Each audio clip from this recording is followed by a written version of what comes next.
جو ویڈیو دیکھ رہا ہے چینل کو لازمی سبسکرائب کریں اور کمنٹ میں ایک شارٹ سٹوری کا لنک پن ہے، سب لازمی دیکھیں۔ میں نے اس پرانے سنسان اور اندھیرے پل کے نیچے اپنی تیز رفتار بائک کو گھسیٹ کر کھڑا کیا اور اندھیرے کا فائدہ اٹھاتے ہوئے راجا کے اس خفیہ ٹھکانے کی اونچی چہار دیواری کی طرف اپنے قدم بڑھائے، جہاں وہ سرفراز پر وحشیانہ تشدد کر کے اپنی نئی سازش کو کامیاب بنانے کے نشے میں چور تھا۔ رات کا آخری پہر اس وقت حد سے زیادہ سرد اور بوجھل ہو چکا تھا، لیکن میرے جسم کے اندر دوڑتا ہوا خون ایک ابلتے ہوئے لاوے کی طرح میری رگوں کو پھاڑنے پر تلا ہوا تھا اور مجھے آگے بڑھنے پر مجبور کر رہا تھا۔ میں نے اپنے دائیں ہاتھ میں لوہے کا وہ بھاری اور زنگ آلود پائپ گھمایا اور بائیں ہاتھ سے اپنی کمر میں اوڑھے اس دیسی کٹھے کی لکڑی کے دستے کو چھو کر تسلی کی کہ حساب برابر کرنے کا وقت آ چکا ہے اور اب کوئی بھی مجھے روک نہیں سکتا۔ راجا کا یہ ٹھکانہ دراصل ایک پرانی ویران فیکٹری کا گودام تھا، جس کے چاروں طرف لوہے کے بڑے بڑے ٹوٹے ہوئے کنٹینرز پڑے تھے اور مرکزی ہال کے اندر سے ہلکی سی زرد روشنی باہر کی مٹی اور کچرے پر پڑ رہی تھی۔ میں نے اپنے چہرے پر سیاہ ماسک کو مزید اوپر کھینچا اور پچھلی راہداری کے ایک دیمک زدہ لکڑی کے دروازے کو اپنے بوٹ کی ایک ہی زوردار ضرب سے اندر کی طرف توڑ دیا۔ دروازہ ایک زوردار دھماکے سے گرا اور اس کے ساتھ ہی میں ایک مہیب اور خونی سائے کی طرح ہال کے اندر داخل ہو گیا۔ ہال کے وسط میں ایک لوہے کی کرسی سے سرفراز کو زنجیروں سے جکڑا گیا تھا۔ اس کا پورا چہرہ خون سے لت پت تھا اور اس کی آنکھیں سوج چکی تھیں،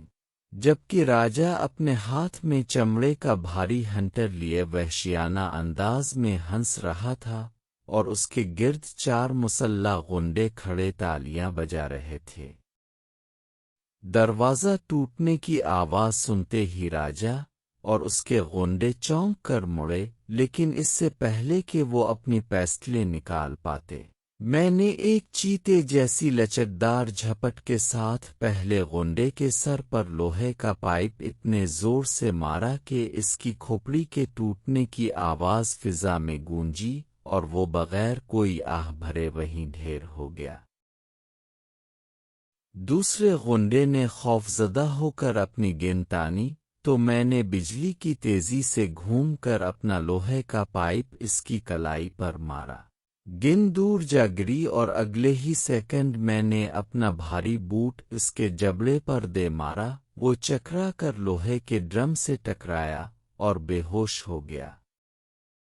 راجا نے جیسے ہی مجھے اس نئے نقاب پوش شہری روپ میں دیکھا،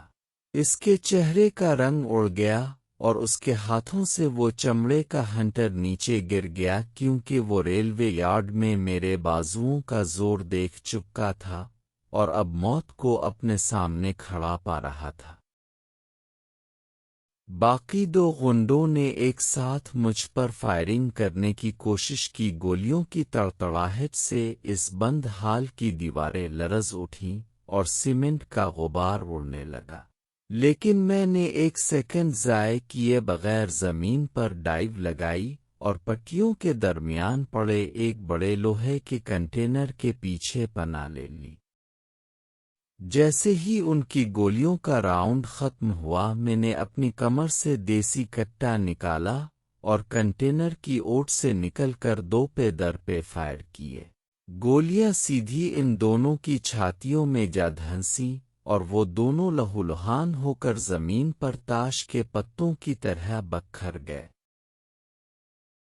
اب اس پورے حال میں صرف میں، سرفراز اور وہ بزدل راجا اکیلے رہ گئے تھے، جس نے مجھے پھنسانے کے لیے اتنا بڑا جھوٹا کیس بنوایا تھا۔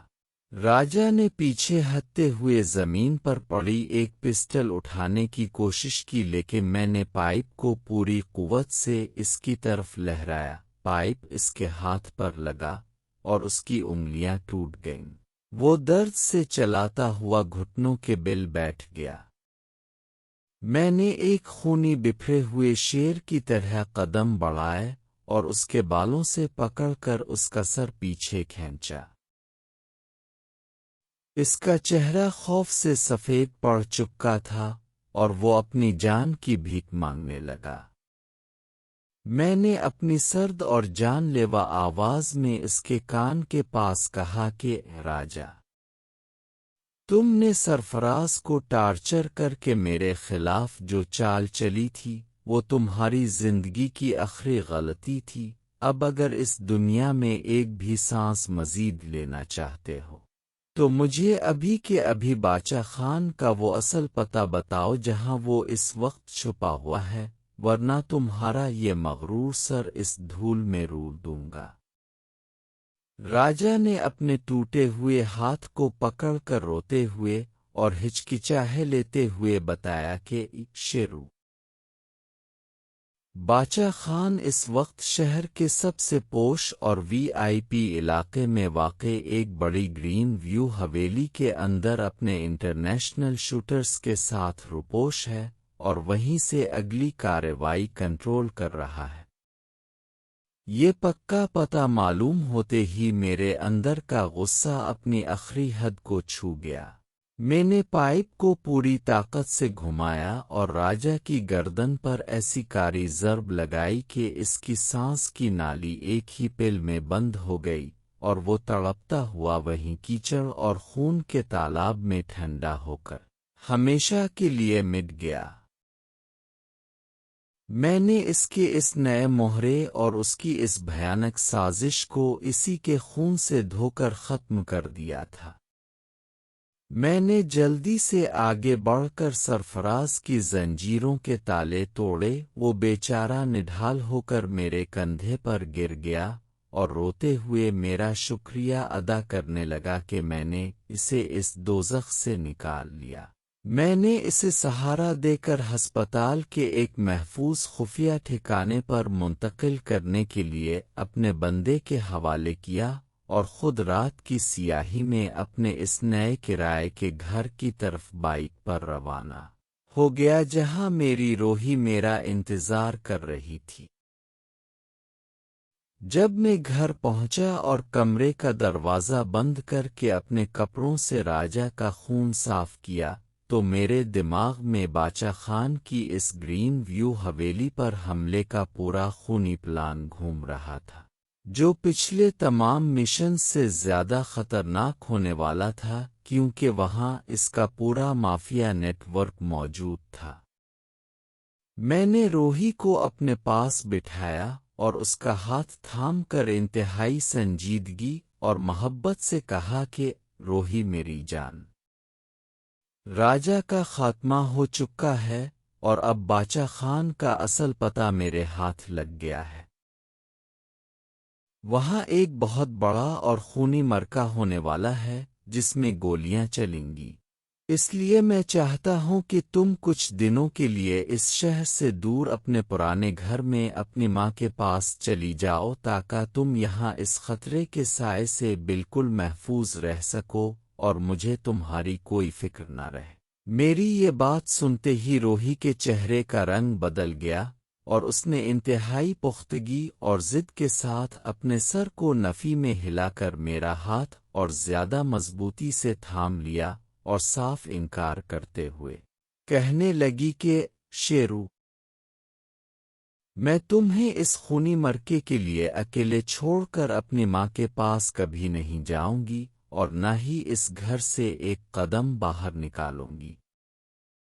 اس نے میری آنکھوں میں اپنی گہری اور شفیق نظریں گاڑتے ہوئے ایک انتہائی اہم طبی اور سائنسی دلیل پیش کی جس نے مجھے حیران کر دیا۔ اس نے کہا کہ شیرو،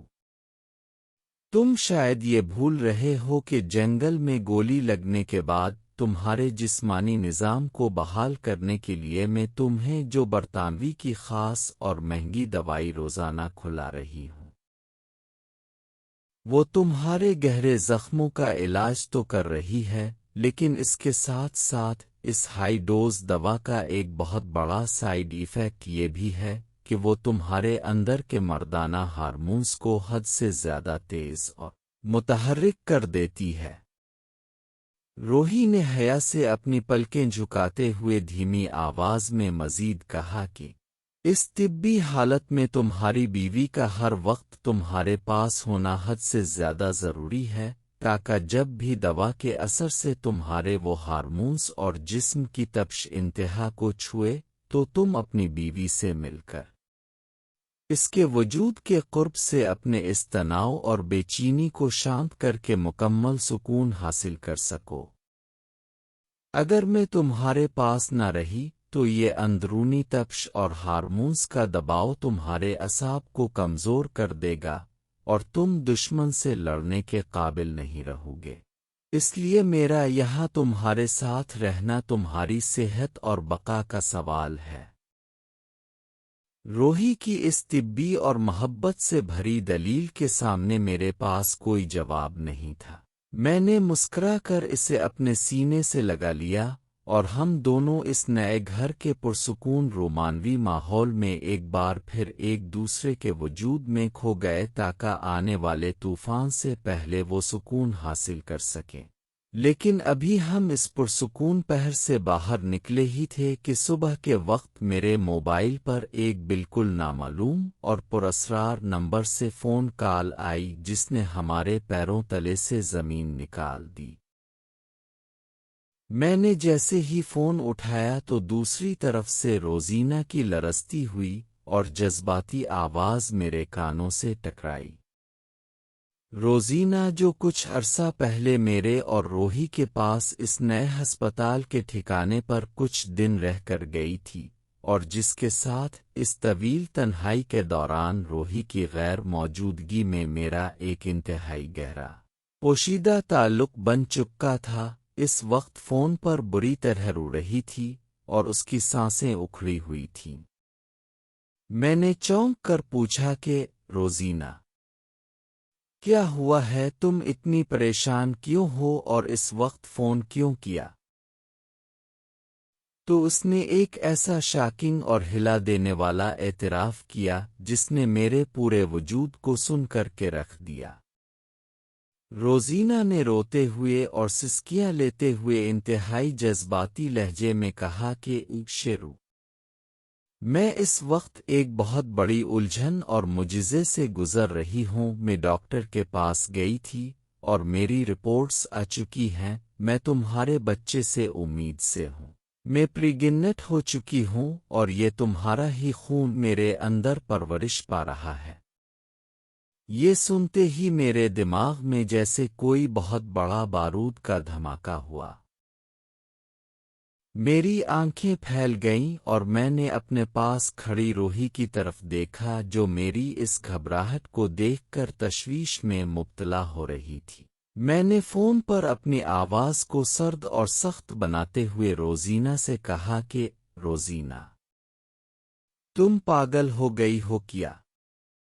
یہ وقت اس بچے کو اس دنیا میں لانے کا بالکل نہیں ہے۔ میں اس وقت تمہارے باپ کے خلاف اپنی زندگی کی سب سے خونی اور آخری جنگ لڑ رہا ہوں، جہاں میری اپنی جان داؤ پر لگی ہے۔ میری مانو تو تم ابھی کے ابھی کسی اچھے کلینک جا کر اس حمل کو ضائع کروا دو۔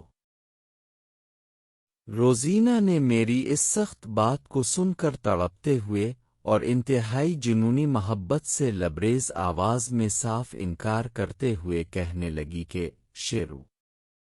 میں اس بچے کو کسی بھی قیمت پر ضائع نہیں کرواؤں گی، چاہے یہ پوری دنیا میرے خلاف کیوں نہ ہو جائے۔ میں تم سے اپنی جان سے بھی زیادہ سچی اور بے پناہ محبت کرتی آئی ہوں، اور میری تمہارے ساتھ اس دنیا میں شادی کبھی نہیں ہو سکتی۔ لیکن میرے دل کو اس بات کا کوئی ملال نہیں ہے، کیونکہ تمہاری یہ آخری نشانی اب میرے رحم کے اندر موجود ہے اور میں اسے اپنی زندگی سے زیادہ سنبھال کر رکھوں گی۔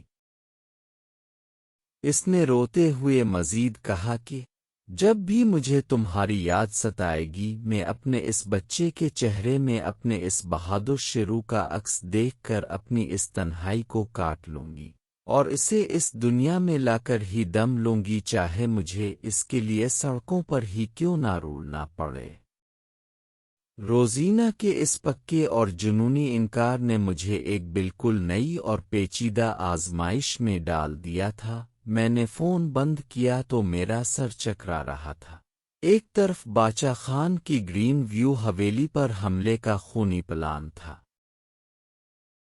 دوسری طرف روحی کی وہ ہارمونس والی طبی تشویش تھی، اور اب تیسری طرف روزینہ کے اس حمل کا یہ شاکین انکشاف تھا جو میری اس جنگ کا سب سے بڑا اور جذباتی امتحان بننے والا تھا، اور میں اپنے اس نئے روپ میں ان تمام طوفانوں سے اکیلے ٹکرانے کے لیے اپنے بازوؤں کو تیار کر رہا تھا، کیونکہ اب واپسی کا کوئی راستہ باقی نہیں بچا تھا اور مجھے ہر محاذ پر سرخرو ہونا تھا۔ میں نے موبائل کو میز پر رکھا تو میرے ماتھے پر پسینے کی موٹی بوندیں چمک رہی تھیں۔ روحی نے فوراً آگے بڑھ کر میرے دونوں ہاتھوں کو اپنے ہاتھوں میں لیا اور میری آنکھوں میں جھانکتے ہوئے انتہائی فکر مندی سے پوچھا کہ شیرو، کس کا فون تھا اور تم اتنے زیادہ پریشان کیوں ہو گئے ہو؟ کیا باچا خان کو ہمارے اس نئے گھر کا پتہ چل گیا ہے؟ میں نے ایک لمبی اور بوجھل سانس لی، اپنے اندر کے اس جذباتی طوفان کو روحی سے چھپانے کی کوشش کی، کیونکہ میں اس نازک وقت میں اس کے دل کو کوئی دکھ صدمہ نہیں پہنچانا چاہتا تھا جس نے ابھی ابھی میرے ساتھ زندگی کا سفر شروع کیا تھا۔ میں نے اس کے چہرے کو چومتے ہوئے انتہائی نرمی سے کہا کہ روحی، کوئی خاص بات نہیں ہے، بس ہسپتال کے ایک مخبر کا فون تھا جو بتا رہا تھا کہ باچا خان کے بندے شہر کے داخلی راستوں پر الرٹ ہو چکے ہیں۔ تم بالکل فکر مت کرو، تمہارا شوہر ان سب حالات کو سنبھال لے گا۔ روحی نے اگرچہ میرے چہرے کے تاثرات سے یہ محسوس کر لیا تھا کہ کوئی گہرا راز چھپا ہوا ہے، لیکن اس نے ایک فرمانبردار بیوی کی طرح مزید کوئی سوال نہیں کیا اور مجھے اس برطانوی دوا کا اگلا ڈوز دینے کے لیے کچن کی طرف چلی گئی،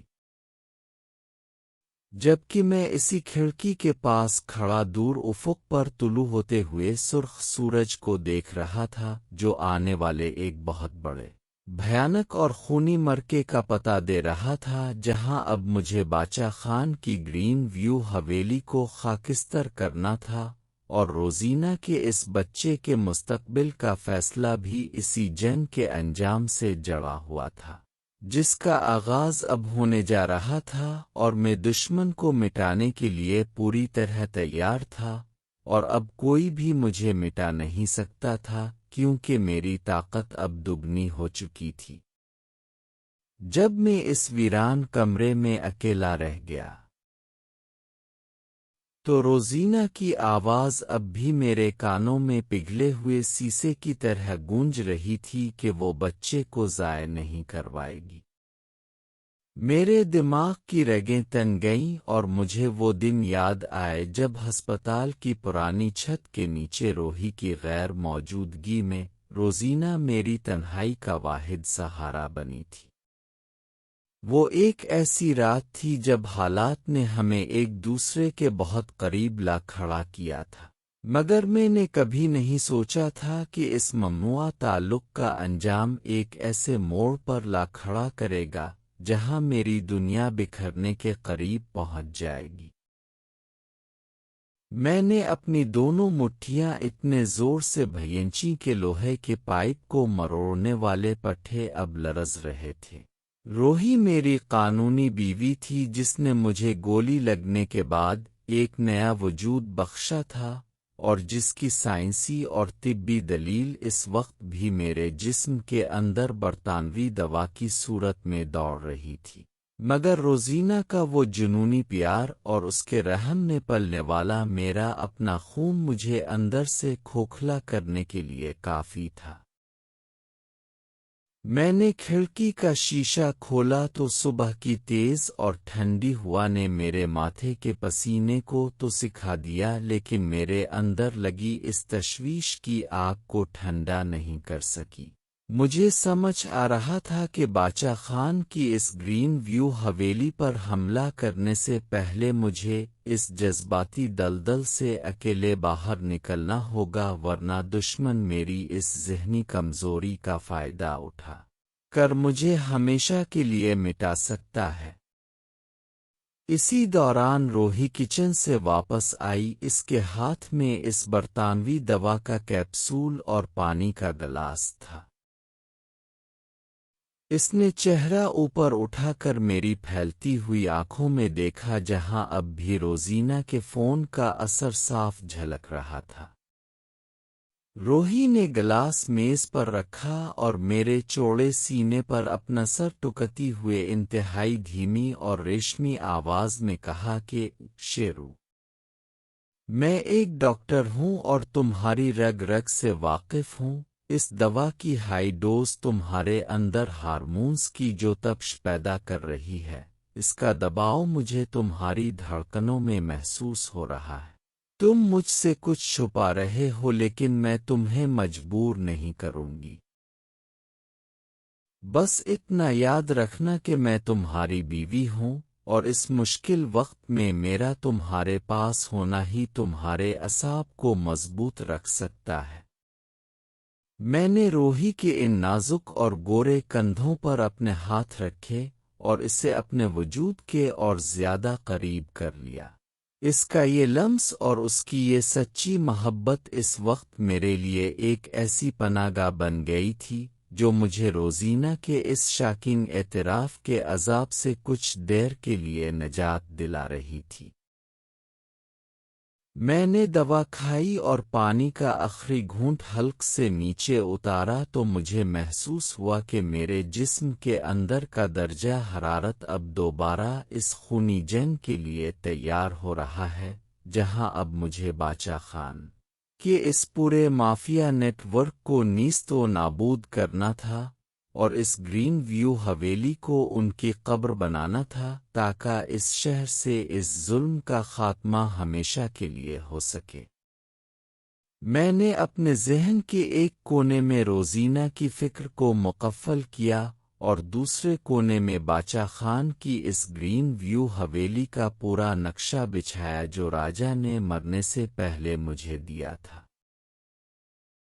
وہ حویلی شہر کے سب سے محفوظ اور بااثر علاقے میں تھی، جہاں باچا خان اپنے بین الاقوامی شوٹرز اور جدید ترین بارود کے ساتھ روپوش تھا۔